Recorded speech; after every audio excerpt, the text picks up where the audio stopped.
that the sun shines down its power to all the world and makes the wind blow strong as it will. So lovely earth can stay lovely still. Hello, ladies and gentlemen. This is Energy Week with George Harvey and the famous Tom Fennell. Every day I get up and I look at the headlines for energy and climate change, and I record a synopsis for each interesting article I find. I post 10 or 15 of the articles on my blog, geoharvey.wordpress.com. And Tom and I get together on Thursday mornings and talk about the best of the blog for the last week. And I manipulate the mice here, switch the camera around, and every once in a while I comment. Every once in a while, okay. Tom has complete control over that. I have complete control, on the other hand, on the photographs that we use. So, where are we going to start here, Tom? Gloucester, well, we're talking about DeLeo, and nobody knows who he is. Yep. But he officially backs offshore wind in Massachusetts. Yeah. He promises competitive procurement processes for renewables. Yep. So he's given a kick to something that really needs a kick. Yep. I got this from Commonwealth magazine. Massachusetts House Speaker Robert DeLeo made it official that the omnibus energy bill scheduled to come up for a vote in April will include provisions to encourage the development of offshore wind power and create a competitive procurement process for renewables. And you know, here we have, this is I like this picture. It's kind of pretty. Gloucester. Gloucester, Massachusetts, which is where is Gloucester? It's north of Boston. Is that right? I've forgotten. I'm at a loss. I've forgotten. I think it's down toward the. No, I don't even want to say. Okay. Anyway, they have these 3 wind turbines in Gloucester, and it almost looks like they're in the middle of town. They're not. They're about a mile out from those buildings, maybe more. And they're in an industrial park, so they don't really represent offshore wind, but it was a pretty picture, and I thought we could use it. I got a quote here from DeLeo, which is a good quote. I think I'll mention it. We have the opportunity to launch a new industry that is successful in other parts of the world, right here at home. Yeah. And the only thing I can comment on that is we have this wonderful continental shelf. Big. From Maine to Florida. Yeah. Relatively shallow water. Yep. And good winds. Yes. And there's not a wind turbine on it yet. Yeah. It's pretty bizarre, although they will be. They're planning down in North Block Carolina. Island. Well, there's going to be a Block Island. Well, that's related to this one. It is. I don't know who is what state the Block Island thing is more closely related to, whether it's Massachusetts or Rhode Island, but it's one. No, that's a good question, yeah. Block Island is technically Rhode Island, but it's closer to Mass, I think. Yeah. Yeah. Anyway, well, we shall continue our daily thing. The Big Field, that's the name of it. Big Field Wind Farm could become the first in the UK to operate without government subsidy. Yes, and they're going to have to all operate without government subsidy at some point. The government is pulling away the subsidies right and left. But not for coal though. Not for coal. There you go. Or nuclear. Well, nuclear. I mean, they're putting so much money into nuclear; it's crazy, and they're not getting anything out of it.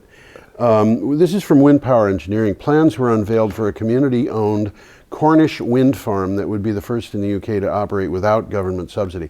New plans have the same number of turbines and the same height as an earlier scheme, but the new technology allows a 50% increase in output. That is impressive. That's really impressive. Done by software. You know, I mean, they're timing these turbines so that each one of them is taking advantage of the best wind. It's pretty interesting. This is really smart what they're doing. Yeah, it is. And they're tweaking this stuff. Yes, they are. And they've got radar now, which is so sensitive that you can follow a small bird with it. Okay. Which is, as I think about that, it's just mind-boggling because I'm accustomed to the idea of something has to be radar reflective, like made of steel or something like that.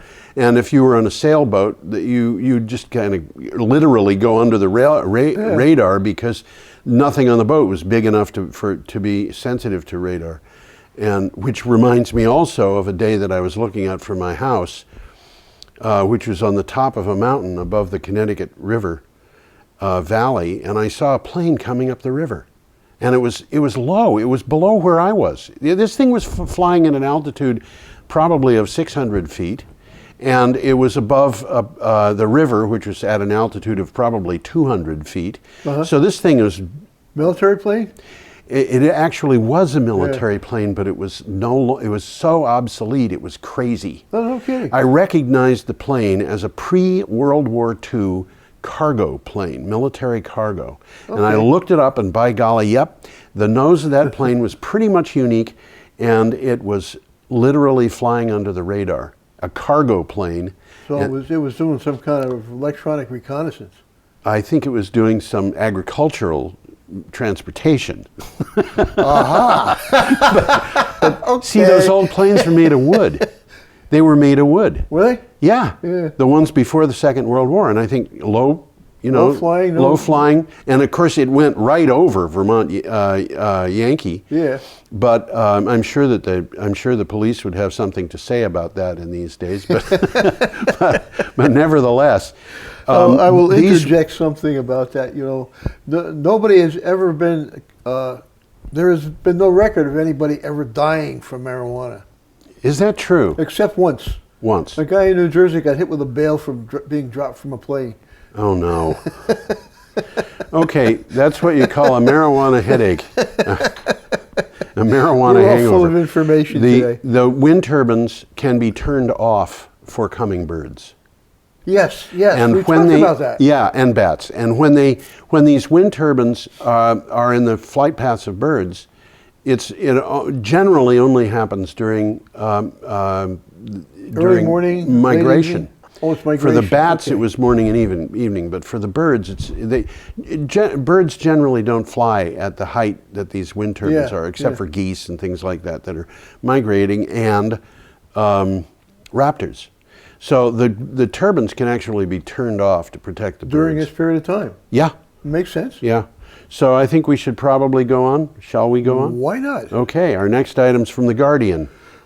Energy policy U-turns may cost the UK households £120 a year.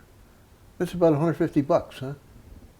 I thought meat was more expensive than maybe that. $2. Actually, the pound is about $1.40, so this is, Yeah, that's about right, yeah. Yeah. Changes in the UK government energy policy have chased off investors and may have added £120 a year to household bills, according to a parliamentary report. Funding U-turns on wind farms and energy efficiency schemes have reduced investor confidence and increased funding costs. This is in The Guardian. Well, there's something going on with the British government, actually. The party that's in power. In this particular case, they gave local people a say over onshore wind farm planning, which sort of makes sense, but they didn't do it because it makes sense. They did it to make the process more difficult. Yes. But they're giving the people a say over onshore wind planning, but they're excluding them from shale gas. They can't. They've clearly got. They got an agenda. Definitely. They've got winners and losers that they're figuring out in advance. The previous government had made winners out of wind and sun. The current government is making winners out of fracking and coal. Yeah. I got a sentence here which basically says that. Since coming to office in May, the government has made a number of sudden and unexpected changes to policy. This has spooked investors and left them wondering what will be next. Ministers have slashed subsidies for onshore wind farms, reduced aid to solar power, ended the Green Deal energy efficiency program, and canceling a long-standing competition to build a carbon capture and storage scheme. So it's clear they got an agenda. They've got an agenda, and the agenda is to get into a position where large companies can make a lot of money. basically. Yeah, and Absolutely. they want to get rid of solar and onshore. They said that they were going to subsidize rooftop solar like mad. They were just going to go for rooftop solar, and no sooner did they get to a point where they could do something about it than they cut the subsidy. They cut the subsidy. And they speak with forked tongue. They speak with forked tongue, and they had been against wind all along. And that seems to make a little less sense, thinking about this as an American who's accustomed to the idea of utility scale wind turbines being owned by big companies. But in Europe, it's not at all unusual to have a situation like this one in Cornwall that we just talked about, where a community decides, we want to have some kind of reliable source of electricity. Let's put up a wind farm. And the community is well invested in it. Yeah, and the people in Cornwall have got wind farms all over the place. They know all about them. Well, it's common in the UK. There's a lot of onshore wind. Especially in the southwest. You drive through Ireland, you see nice field with cows in it, and there's the wind turbine sitting there. Yep. Cows don't seem to be bothered much. No. I used to live in Devon, which is the next county east of Cornwall. It's in the southwest corner of England, and I'm kind of accustomed to that area to a certain. It's an intriguing area. They've got native. They talk like Long John Silver. They do, there, yeah. and they although that's Cornwall, not Devon, but the people in Devon have got their own accent peculiarities. But they have apple trees, and they have palm trees, and they have. Yeah, palm trees grow in England. Palm trees grow in England. Native palm trees. They're not trees that have been brought in. One thing that has been brought in and survives in England is scorpions. Is that so? Yeah, there are scorpions in certain places. They are not widespread, though. Then we got a picture coming up. We have a picture coming up. There it is. I love that picture. That's a cutie. Let me get the picture up Let's get the picture. And this is from Clean Technica. We're moving a little closer to home. Yep. Ontario will be investing $100 million into green energy projects. The Canadian province of Ontario will invest $100 million into green energy projects in its push to reduce greenhouse gas emissions 37% by 2030. Ontario's premier said this will help the province cut greenhouse gas emissions while improving local business prospects. And improving local business prospects is a big deal here. There's a lot of improvement that they can get out of switching to renewable energy. Oh, absolutely. And that field there, I was wondering what it was when I started looking up some pictures. Yes. That's canola. Yeah, which is also, canola is Canadian oil. Yeah, exactly. This is rapeseed. Rapeseed. And rapeseed. Well, what are they using it for? Oil. Bingo. But that's vegetable oil, which you could burn in your diesel, but nevertheless, rapeseed is called rapeseed because the Latin word, I think it's rapa. Yeah, it is. Means turnip. Turnip, right. Yeah, you're right. You're absolutely right. So there it is. Okay. But they're not turnips. Well, they're related to turnips. I looked this up too, Tom. A turnip in the Middle Ages was what we call a turnip. They called round turnip. Okay. And the rapeseed type plant. It was also a turnip, a different kind of turnip. It was called a long turnip. Long turnip. Okay. Okay. So our next item is also from Clean Technica. The U.S. energy storage market sees the largest year-on record with 243% growth in 2015. The largest year-on record. That's nothing to sneeze at there. According to figures from GTM Research, which is a big energy research organization, the U.S. energy storage market deployed 112 megawatts in the fourth quarter alone, bringing the full year of 2015 to a record 221 megawatts. The figure for 2014 for the whole year was 65. This is a lot of growth.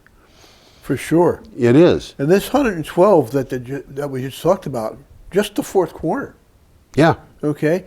That was more that was than they deployed throughout 2013 and 2014 combined. Almost double what they did in 2014. And interestingly, I saw a news item today where they were talking about a single organization putting up 2 storage facilities. I forget where. It might not have been in the United States, but it was like 40 megawatts. 40 megawatts of storage. Just two facilities. You know, this business of the times are changing rapidly. You better believe it. There's a quick takeaway from here. Okay. This came from the article. Energy storage is changing the paradigm. Paradigm on how we generate, distribute, and use energy, which is very true, absolutely. Absolutely. With exponential growth predicted over the next couple of years, energy storage solutions will deliver smarter, more dynamic energy services, address peak demand challenges, and enable expanded uses of renewable generation like wind and solar. The net result will be a more resilient and flexible grid infrastructure that benefits American businesses and consumers. Yeah. And we've been talking about several aspects of that. Yeah. You know? And they're smart. Smart grid is the right word. I mean, smart grid is absolutely. They're moving the power where it needs to be. And smart grid is going to reduce our power bills like mad we'll be talking really more there. about that. Will we? I think. Okay. Yeah, Our next item is from the Honolulu Civil Beat. Is it? Am I wrong? That's what it says. Honolulu's Okay. half of Big Island power is renewable. Half. Well, Half. they lied. It's only 49%. Well, almost half. By now, things have changed, and it's 50%. It's probably over. Yeah, right. This news is a week old. Yep. Nearly 49% of electricity provided to the Big Island by Hawaii Electric Light Company in 2015 came from renewable energy, according to a statement from Helco's parent company, Hawaiian Electric. Maui County reached 35% renewable, and Oahu is at nearly half that level, so it was not quite 40%. But 50% for the Big Island, Hawaii. That's impressive. Well, they don't have any oil, so this makes an awful lot of sense for them. Well, they don't have any oil except for the rapeseed they're growing. That was Canada. Coconuts? Maybe, I don't know. Yeah, and they've got a lot of energy that they can get from the ocean, from you name it. Oh, they got hydro. They've got hydro. Well, the next one is coming a little closer to the mainland here. NRC engineers urge shutdown of nuclear plants if design flaw is not fixed. This is really bizarre, but it happens every once in a while in the nuclear industry. Well, yeah, I'll try and explain what's going on here. Do that. This basically is power generated by the nuclear generating station that they use themselves to power some of the things they need, like water pumps for cooling. Right. And these are huge water pumps. Yes. Okay. And they run on three-phase power, which makes sense if you're using pumps very big like this. It makes sense when you have a big draw. Absolutely. Yeah. And that's what I'm trying to say. Yeah. Different words. Well, if you've got three phases, and I'll make it very simple, I use technical terms. A regular wall socket has a gazinta and a gazouta. Right. This has three gazintas. Is there a gazouta? One gazouta. One gazouta and three gazintas. Okay. But the reason for this, and Tesla figured this all out, he was brilliant. The reason for this is the maximum power transfer occurs with this configuration. Okay. And I'm not going to get into the math of it because Does it have to do with sine waves? Yes. I bet it has to do. Oh, absolutely. Yes. Okay. Absolutely. I love sine waves. So anyhow, you got these three gazintas going into a pump, and one of the gazintas fails for some reason. And in this particular article that you're talking about, an insulator broke. Uh-oh. You know, mechanical fault. You know, it just broke. Nobody knew that one of the phases was down, and the pumps were still running. But they weren't going to be able to deliver full output if they were needed. Could I guess they cooked? No, they didn't. They didn't. But Okay. when they needed it, it wasn't there. Yeah. And they figured it had been at least a week that they were running like this. Yep. And they had to shut the plant down because they didn't have the cooling water. All right, I'm going to read what this says. A group of engineers from the U.S. Nuclear Regulatory Commission say they have identified a design flaw in nearly all nuclear reactors in the country that should result in their mandatory shutdown unless the operators fix the problem. Reuters has reported this. I got this from Utility Dive. The issue became known in 2012. Clearly, this is an issue that became known in excess of 3 years ago. Well, some guys blew the whistle. Somebody blew the whistle, but also what you described sounds to me like something that would be relatively easy to fix. It is. Yeah. So they weren't monitoring these things because it was rare. Yes. Okay, they just didn't want to spend the money. And what they want to do now is monitor them. Which isn't going to be terribly expensive. It's not rocket science. No, you know? no. This And is it not will a big just deal. eliminate if they don't have to shut a nuclear reactor down. They've paid for the cost of A the nuclear retrofit. reactor going offline is very expensive. That's my point. Yeah. Exactly. Yeah, I mean, So it's penny wise and pound foolish. yeah, if you think about it, it cost $100 million, give or take a lot, to refuel the Vermont Yankee plant every 18 months. And you divide the number of days into 100 million, it's going to come out to being a lot of money. That's a lot of money. I can't even do just the for math in the my head. fuel. It's still gonna be a Just lot of for the money. fuel, it's a lot of money. It's 1/500th roughly of 100 million, which means $200,000 a day just for the fuel. Yeah. So this is a Well, it's a design flaw. They're aware of it. yeah, If they don't fix it, that's foolishness. right. But as you said, a nuclear power plant going down is expensive. Oh, yeah. Okay. Well, moving along to Saturday, March 5th. Yep, and this is from We Clean got another Technica. picture here coming up. That picture is, there it is. You can see it, by golly. There it is. That's the building, by the way. I was wondering what it was. This is the equivalent of the Capitol building in Washington, D.C. for Sweden. They aren't very fancy about it there. Okay, I thought it might have been It's the their Parliament government building, and it's It's not. the government building. This is the White House.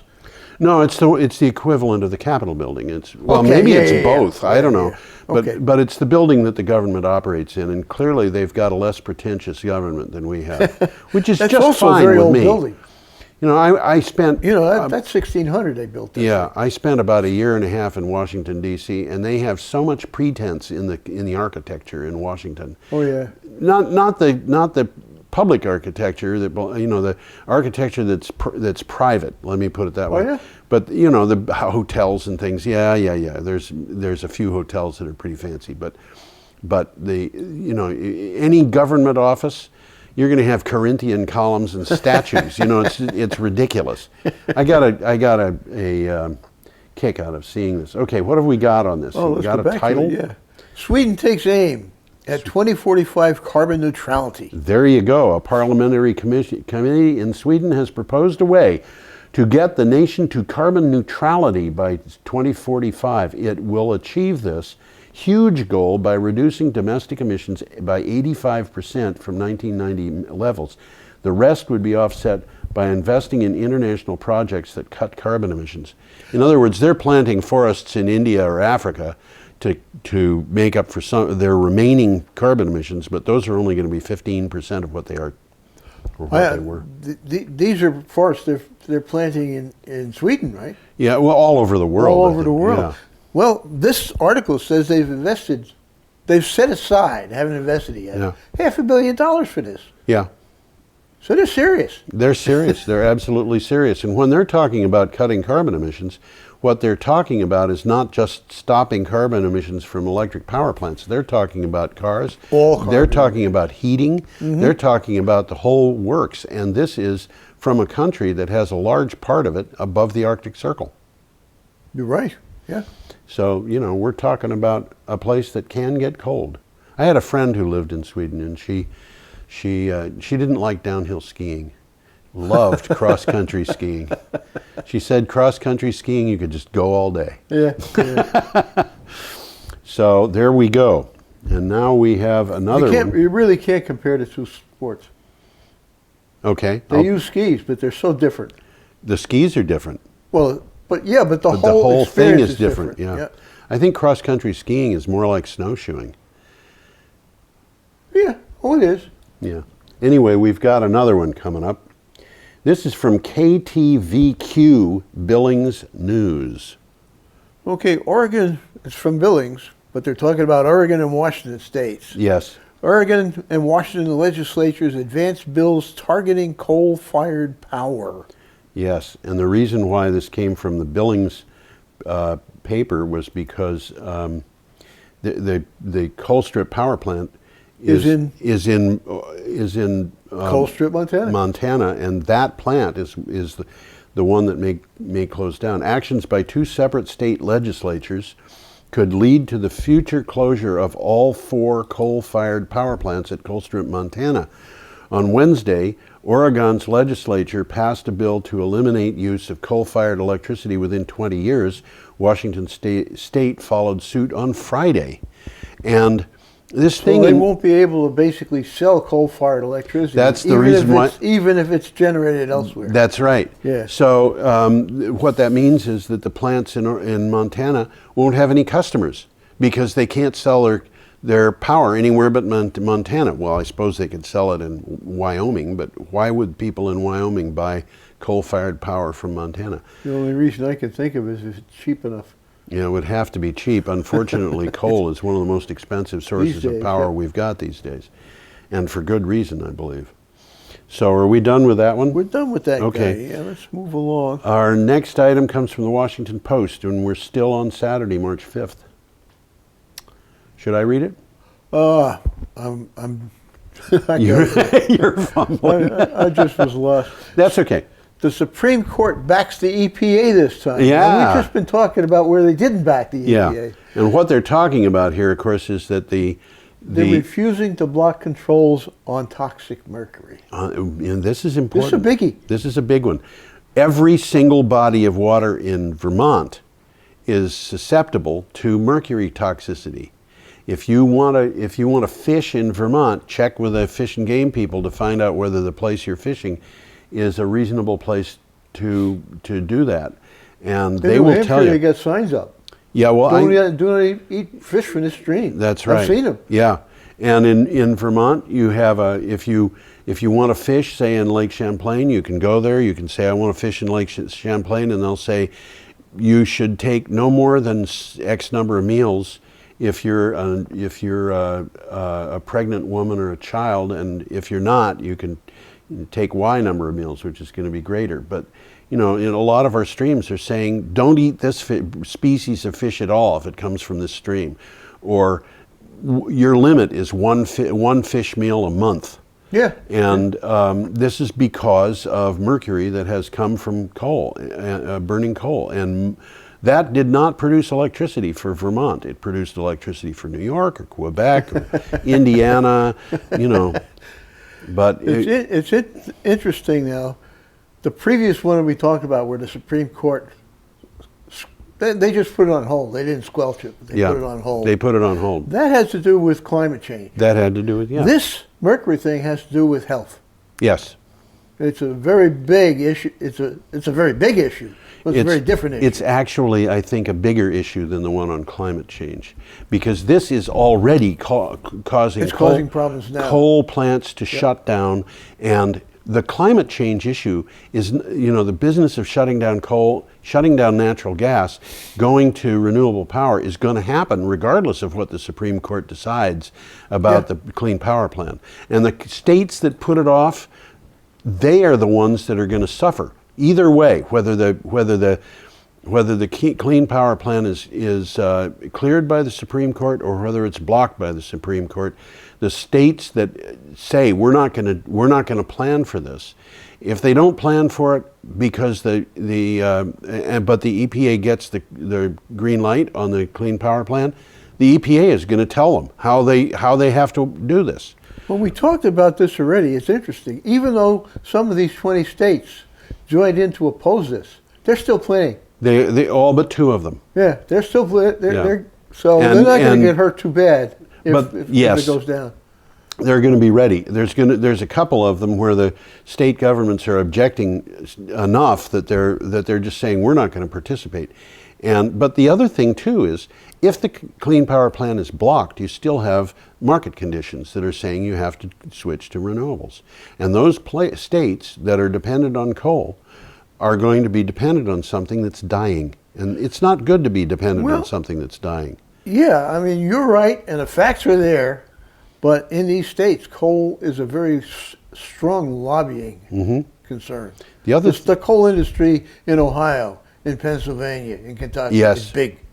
Well, they're losing ground fast. Oh, absolutely. Now, John Roberts, who's the Chief Justice of the Supreme Court, who by himself rejected this request to stay the mercury and air toxic standards, is a conservative who was put in office by George W. Bush, as I recall. I think you're right. And so that may give us a clue about where this thing is going because, and this is important, because if he had produced a stay, it means plants that are currently scheduled to be taken offline could stay online. The clean power plan was for a couple of years down the road, and nothing was scheduled to come off for it yet. Okay. So this is something where he's saying, I know this is doing damage to your economy, but we're going to go ahead with it anyway until the court decides. Okay. And that's a remarkable thing for a conservative justice to do. Well, you know, there's different kinds of conservatism. Yes, there are. There's true conservatism, and then there's political and conservatism. true conservatism, we're talking about Conserving things. Theodore Roosevelt, Okay. who conserved things, whose politics look remarkably like those of Bernie Sanders. And I'm not changed. kidding. Look it up. The times Look up the changed. Bull Moose Party platform in Wikipedia. You can see the platform there, read it. You'll find out, yeah, equal rights for women. 1912, equal rights for women. Oh, what a horrible thing. Yeah. Well, let's move along Okey to doke. a little bit Let's get colder this- climate Let's here. We get got a this nice picture coal up. power plant This out is of the carrying picture. coals to Newcastle. Yes, right. Okay. Interesting comparison. This is Sunday, March 6th. I guess you said that already. And it's from a magazine called Mashable. What do you got for a title for this, Tom? Alaska's winter was so warm, it's shipping snow to Anchorage Yeah. for the Iditarod. Yeah. This winter was a no-show throughout most of Alaska, forcing officials in charge of the iconic sled dog race known as the Iditarod to bring 7 rail cars of snow from Fairbanks, 300 and some odd miles, to Anchorage, where the race starts. A tarp will cover the snow. Of course, this is past tense. Now, did cover the snow in Anchorage in case it rained. Yeah. So, And it has been raining like hell all winter long. so they didn't have the snow for these dogs to run on and the sleds to sled on, and So they're bringing snow up. so they brought snow in. They probably didn't even have cold enough weather to make it. I don't know what, you know, this is a situation. This is the second year in a row that they had to change the location of the actual racing start of the race Because of weather conditions. because of weather. And the last year, which was the first year in a row, was the first year ever. Yeah. This is a situation which is just, by historic standards, bizarre. But don't worry about it, folks, because climate change stopped happening 17 years ago, or at least if you believe a couple of Republican This Party Iditarod candidates. is quite a race, by the way. Yes, it's it is. 1,000 miles long. Yeah, It starts in Anchorage, which is very far south of Alaska. right. And it heads up to Nome, which is about halfway up Alaska, but all the way in the west coast. Yeah, It's like pointing at Russia. right. Matter of fact, I think from Nome you can see Russia. I think And one of it's the islands. Nome has got a harbor. Yeah. But the historic reason why the Iditarod ran was because of a diphtheria epidemic in Nome. Oh, is that so? They needed. You know, I heard that. Yeah, Yeah, they needed- It's celebrating a medical breakthrough of some sort. It was right? They needed- celebrating delivery of medicine, Yeah, needed yeah. medicine, which was taken there from Anchorage to Nome by dog sled Yep. in the winter. Yep. And this was a lot of people were saved because they had that stuff in Nome and they were able to get it in Anchorage, and they were able to get it to, but now, you know, they would have had to hoof it by horse out of town to get it to where the dog sleds could start. And I'm told, by the way, that the track that the race is running on is really bad this year because of the rain. Because what's happened farther It's north freezing. is that they'd have rain and then it would freeze. Yeah. And so they've got ice. These dogs are going to be running on ice. They called it, frankly, weirding winters in Alaska. Yeah, well, it's been weird winters. But don't worry about it, folks, because the Republicans say that it's okay. It's also interesting. Fairbanks, where they got this snow, Yeah? has had by far the lowest snowfall of any winter in more than a century of climate observations. Yeah. So Something's happening up there. something's happening. Well, people have been complaining about it, but don't worry about it, folks. The Republicans have got everything under control. Well, we're talking about weirding winters in Alaska, and now we're going to be talking about ridiculously warm Arctic. Bowling Green Daily News. This is who gave us this. What do you got? Ridiculously warm Arctic just set another ominous record. The National Snow and Ice Data Center reports that Arctic sea ice extent is running not only well below average, but also well below levels seen in 2012, which went on to set the all-time record for lowest Arctic sea ice extent, which occurs in late summer or early fall. And that picture that you see there is not a picture that was taken in the winter. That looks like it's probably a summer Probably picture. summertime because there's no snow in the on mountains. That's in Greenland. That's in southeastern Greenland, yeah. And, yeah, in the winter Which time. may actually turn green one day soon. That'd be interesting. Yeah, wouldn't it? Yeah. Let's see what I got here. I had a couple of things here. Warmth has major consequences for key Arctic systems, which we knew, including vulnerable sea ice, which we're looking at, whose melting leaves many darker, this is the important part of it, melting the ice leaves many darker patches of ocean exposed. Yep. Okay, these patches then absorb the sun's radiation. Melting more ice. Rather than reflecting it away as the sea ice does, right. thus loss of sea ice further warms the whole system. Yep. They call this process Arctic amplification. Well, they've got it, and it's a problem. The consequences for anything from our atmosphere. Thawing permafrost is expected to emit additional greenhouse gases. Yep. Methane. Although it might not be as bad as what happened in Los Angeles recently. Actually, it would probably be worse, but nevertheless, yeah. Oh, yeah, yeah. And to our coastlines, the melting of Greenland and Arctic glaciers will raise seas. The effect on the coastlines will be profound. Yes. Sell that that waterfront Property in property Miami Beach. Yeah, sell that. Well, they're talking about putting up barricades around Miami Beach. But nevertheless, our next item comes from the Hindu. What's Trump's got he must have a solution. Yeah, well, you know, Trump is not going to be president because he's not qualified. His birth, You've told me his that. birth certificate is a forgery. Yeah, he's not old enough to be president. No. His mother was born in Lewis, which is, I'm really good at this. I can make gonna up. put you up here. You want a conspiracy theory? I can make up a conspiracy theory. Donald Trump was actually born in the Brazilian embassy in Washington, D.C., so he wasn't even born on U.S. soil.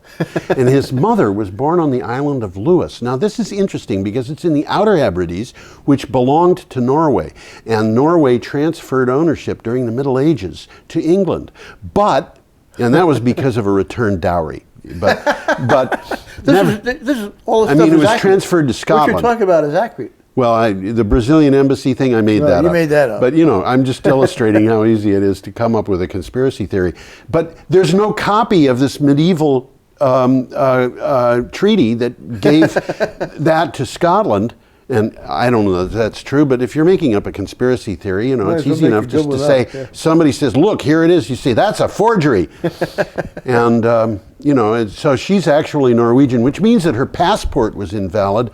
And Trump's father was not born in the United States. He was born in the Yukon. So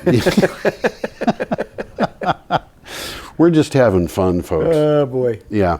Okay. Let's move along. Next. We're going to India this India. time. Yeah, the Hindu sent Power us. has been provided to 6,000 unelectrified Indian villages. Now, this is just one particular article, because they're doing this all over India. They're doing it all over India. Electrification has been done in 6,000 of the 18,500 villages in India that had been without electricity, and the renewable energy capacity has reached 39.5 gigawatts. A meeting chaired by Prime Minister Narendra Modi was told progress of the initiative is being tracked in real time. You can actually go online someplace, I don't know where, and find out. But they're using a lot of off-grid solutions. They're not expanding the grid. It's going to be a lot of renewable, localized power. Yeah. And this is microgrids and mini grids and things of that nature. They're giving everybody LED lamp bulbs.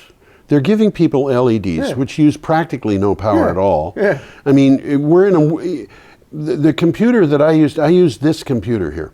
No, I use that computer that's in front of Tom. But excuse me, that's the computer I use. Hold up your computer there. My computer, this little computer, which is similar to the one in front of Tom, I use both of them. But the computer in front of Tom is the one that I usually use for my work in the morning. And it draws about 5 watts of power. Yeah, you told me. That's incredible. The computer that I used it to replace draws almost 200. Yeah. With the monitor, it Yeah. draws 200. And you know, I mean, LED lights, we're talking about a small fraction of the amount of power that a similar light bulb incandescent. About a fifth. About a fifth, right. And it's less than a CFL would draw. We're about the same, very close Are to the they same, really? but they Well, last a lot longer. They last longer and they don't have mercury. And they got a very nice color rendition. They Yes. put out a decent light. If you've got good ones, they put out decent light. If you've got bad ones, the light is. Little sideline here, which they hardly even mentioned. As part of this program, they're expanding broadband connectivity. Okay. So besides having electricity, these people are going to have access to the internet. Right. They're moving from the 15th century to the 21st century in 10 years. Yeah, in some cases, I think in 1 year. Yeah. Yeah. Amazing. Yeah, Amazing. but they know what to do. And I'm not being facetious when I say that. They know No, what to do. Absolutely. Okay, our next item is Monday, Okay. March 7th. And this is from an organization called PRI. Yeah, we got a picture coming up. Yep, there it is. Oh, wrong picture. Well, it's there, but here I'll bring the whole thing Okay, up. there you go. What do you got for a title? Well, it says the U.S. could convert its economy to renewable energy without battery breakthroughs. Interesting. We don't even need batteries. We don't need any technical background Doesn't say breakthrough we can't at have all. them or use them, but it means we don't need them. Right.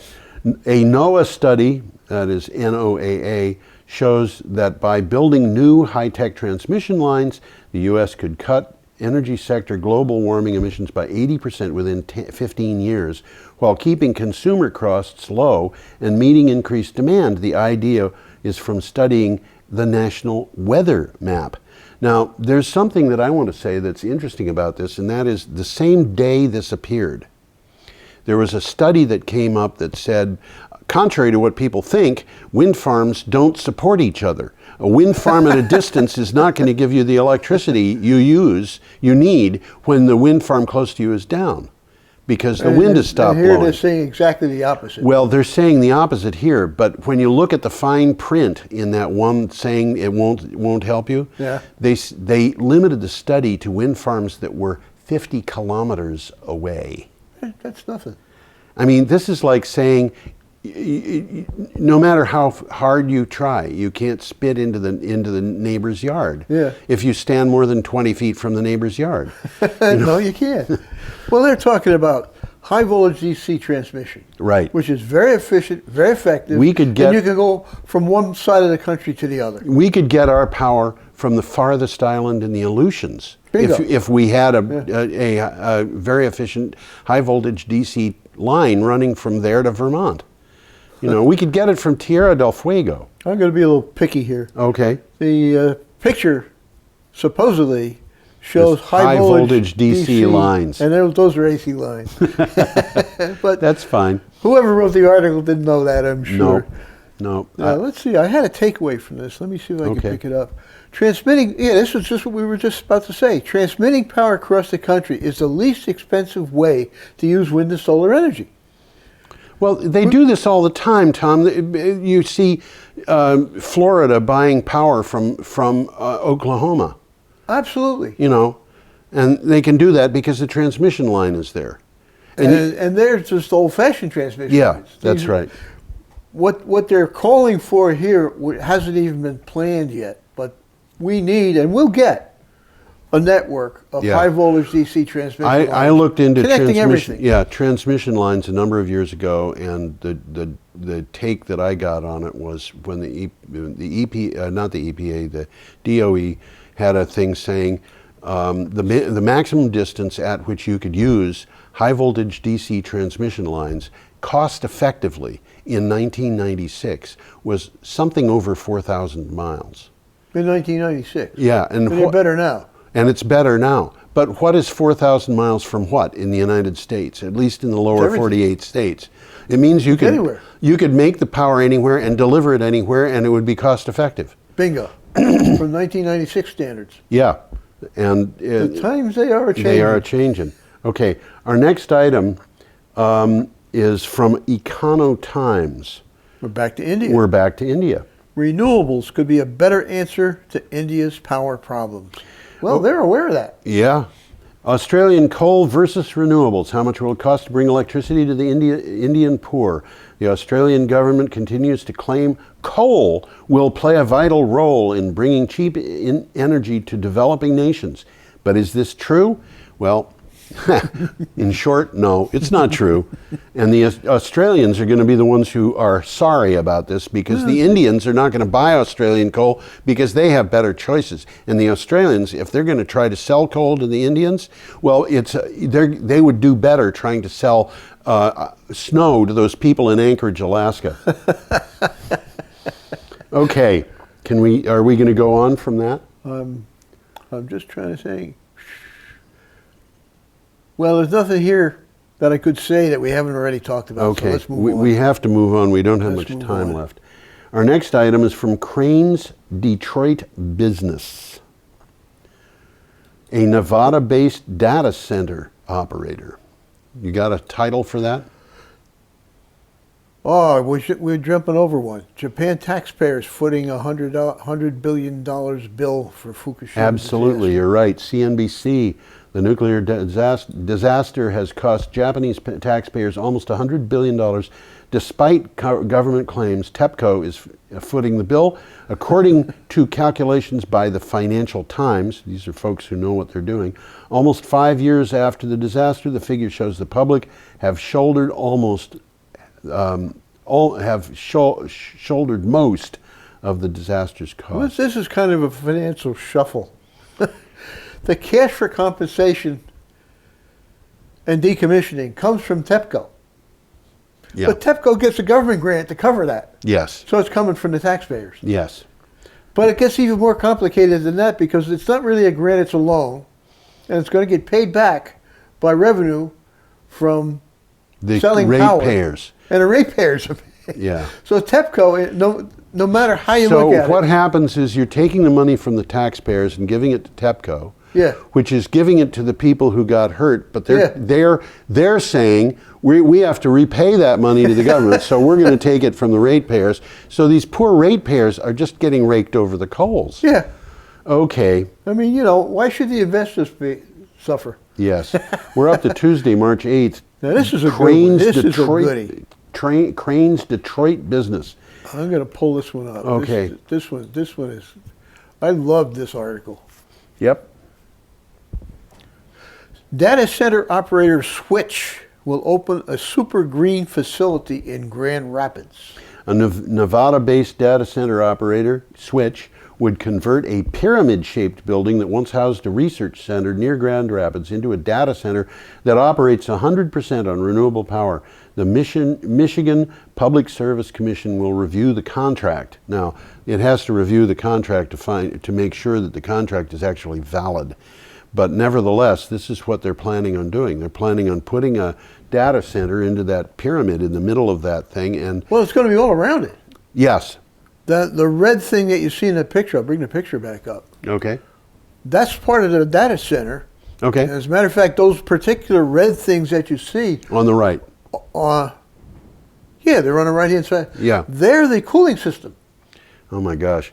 Which means that these things are making a lot of heat. That heat could be tapped. It could be. And delivered to some local. It could be, but these are remote. But yeah, that could be tapped. So if we had a data center, for example, just for example, in Brattleboro, we could tap the heat given off by that data center and use it to heat downtown Brattleboro. Brattleboro. Yeah, I wonder if it would be possible to have a distributed data center, so little parts of it are in different buildings.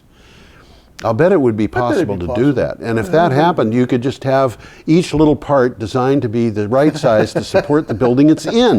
That way you don't have to deliver the heat anywhere, which would save you an enormous amount of money. Well, let's look at that picture again. Yes. The pyramid was there. Okay, the pyramidal building was there to begin Yes. with. That was a office steel case that makes desks. You're right. That was their research and development center. Yeah. Okay, but they're doing very well. They moved into a bigger campus. Yep. And these guys want to buy this campus. Yep. And this is an artist's rendition, but basically that pyramid is going to be surrounded by data centers. Right. We see 3 of them in that picture. I think there's a total of 5 or 6. Right. If you want, the website here is fascinating. Yes. If you want to know what a data center really is, it's easy to Google. Google. The word you Google is supernap. Super nap. Just like I was telling I George want to take a earlier, long nap. you're going to take a long nap, Yep. you're going to take a super nap. Yep. Okay, Google super nap. This will come up. Look at gallery. Yep. There's 71 pictures, all excellent Amazing pictures. taken from the Right. interior and the exterior Right. of existing SuperNap or Switch, same company, data centers. Right. Now, Tom, we've only got 10 minutes for about 5 or 6 articles. Well, let's so we're going move to have to to East move. Anglia. East Anglia, this is from Renews. We got a And picture coming there's up a here, picture too. there. There's a picture. Kentish Flats offshore wind farm. 5 gigawatts, East Gigawatts. Anglia wish list. Okay. So these haven't happened yet. The picture shows something that has happened. Wigawatts. Huh? Vigawatts. Vigawatts. Vigawatts. Did I say gigawatts? I think you did.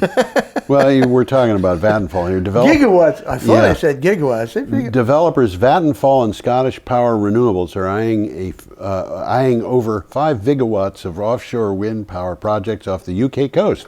The Crown Estate has signed off on final plans for Round 3 offshore wind farms. SPR has committed to 2 projects of up to 800 megawatts in the East Anglia zone. SPR is Scottish Power Renewables. Yeah. Okay. Let's go. These are going to be big. They're big, no question about it. Our next one is from Grist, and this is Florida Supreme Court.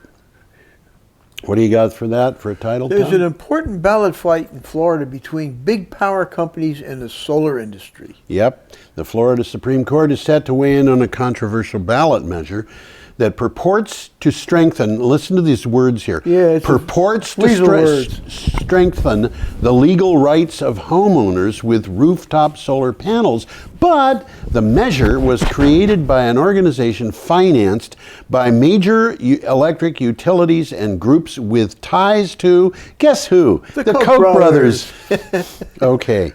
Drum roll. I think we should just continue on from that one, if you don't mind. Yeah, let's move along. Wednesday, it's just sleight of hand there. It's sleight of hand. They're fooling the people. They are fooling the people, and people are being fooled.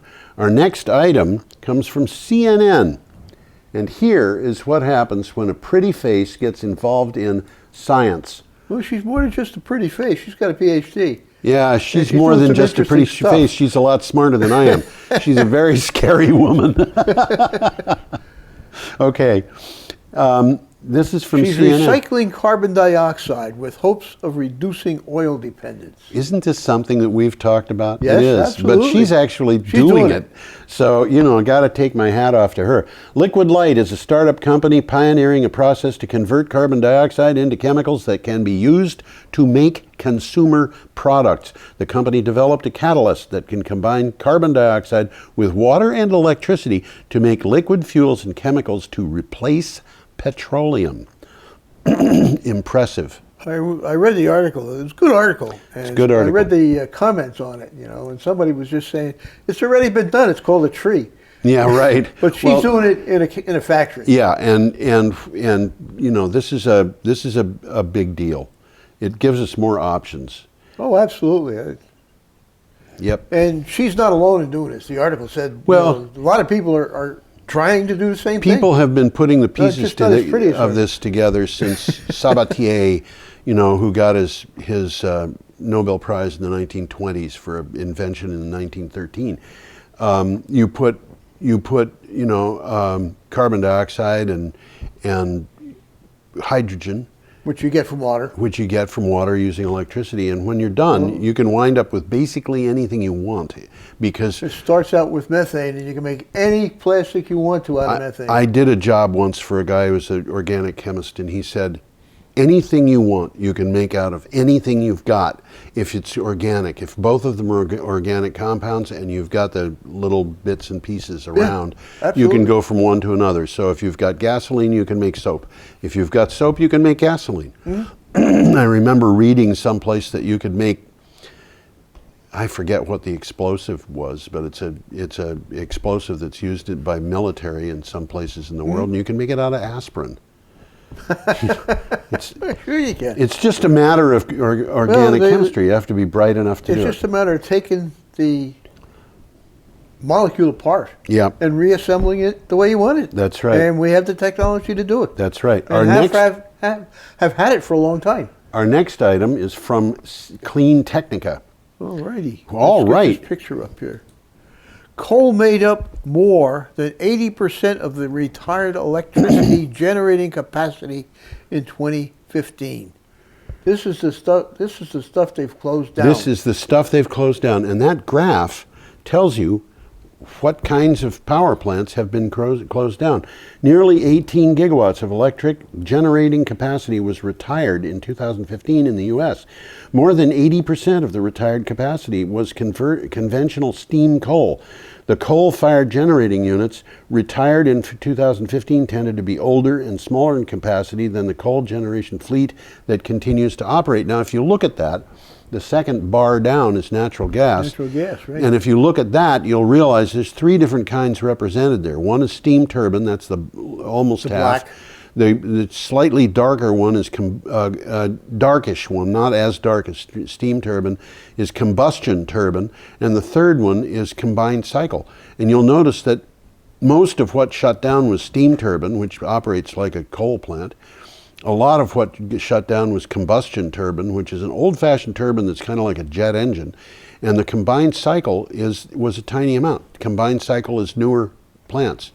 And the petroleum liquids... Oh, you're talking about just the natural gas. Just the natural gas. And the petroleum liquids being closed down really That's kind of diesel fuel. round off the whole thing. Yes, that's what it is.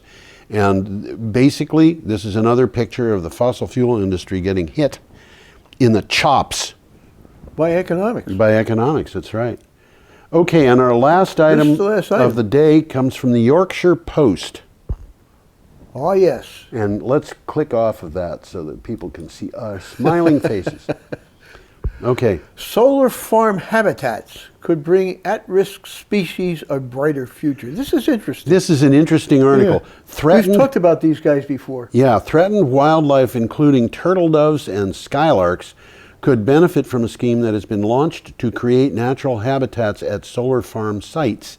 Wildlife charity RSPB, which is the Royal Society for Protection of Birds, and clean tech company... Not the prevention of birds, the protection of birds. Protection of birds. Did I say prevention? No. Oh, I'm okay. just being funny. You caught me, you caught me not doing something that I should have done just for fun. UNESCO aimed to boost wildlife at the firm's solar farms across England and Wales. Well, what they're doing here is they're planting wildflowers and other plants with a lot of seeds Yep. in between the solar panels. Right. And they're selecting the plants that they're putting there to attract certain species of birds. Yeah, that and are they're going to endangered attract species. bees too. And bees. Oh, And if we absolutely. just get rid of Monsanto, then we're all going to be happy. Let's hear. You're right. Then we'll be able to keep the bees. So we somebody need. there is doing the right thing. Yeah, I think so. So anyway, I think that has taken us to the end of the day, or the end of the rope. I'm not sure which. I got nothing else here to talk about. We have nothing left to do. So I wish I could bring up that super nap here and we could see it, but I can't. No. You guys are going to have to do it at home. Though. Yeah. But it's worth looking at. Google super nap, and there are a Yeah. lot of pictures in there that are just bizarre. Well, for one thing, this guy, most of this is out of the brain of a very bright guy called Rob Roy. He's I the thought chief he was engineer. a Scottish That's robber. that's a Scottish Robin Hood. Different guy. The other guy's been dead for 500 years. Yeah. And a lot of this stuff is very futuristic looking. Yep. And it's very functional as well. Yes. One of the biggest things I noticed was impressed. He's taking all of the cooling systems, which, as we've mentioned, are enormous, and putting them in separate buildings from the buildings where they're storing the semiconductors, Right. which generate all the heat. Duh. Yeah. You know, but nobody else is doing it. Yep. We will say good night, good morning, good whatever you're operating in, Yeah. and we will hope to see you next time around. I'm going to push the button to So- shut everybody off here. Good night. Good night. I would hope gentle rains can fall upon the